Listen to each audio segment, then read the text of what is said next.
For example, kakain tayo sa isang restaurant. Eh, yung restaurant, medyo parang, di ba, cheap. Tapos ayaw mo pumunta. Bakit? Ano, pag may nakakita sa atin dyan, pastor, ano mo sasabihin ng mga tao? Wala tayong tatong? It's an issue. Okay? Even yung pananamit mo, kailangan bibili ka ng mamahalin damit. Bakit? Eh baka may makakita sa akin, di ba? Kailangan pag nakita nila parang, wow, sana all, Uniqlo, di ba?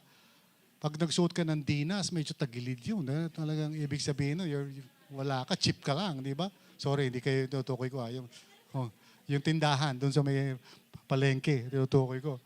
But listen now, why are we doing these things? Why are we, why do we react this way? Kasi we're always comparing ourselves. I think next month or something, our Pastor Regina will teach about the Enneagram or maybe the next few months. Attend kayo doon kasi she talks about different personality types.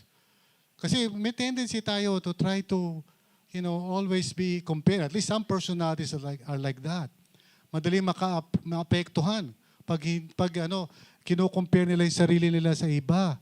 Bakit si ganito? Ganda-ganda ng buhay niya. Ako naman, nagsusumikap ako, di ba? Bakit siya may blessing? O bakit siya, may promotion? O bakit? Where you're always parang struggling with this. Choosing the way of Christ is saying, Lord, thank you that you have blessed my brother and my sister.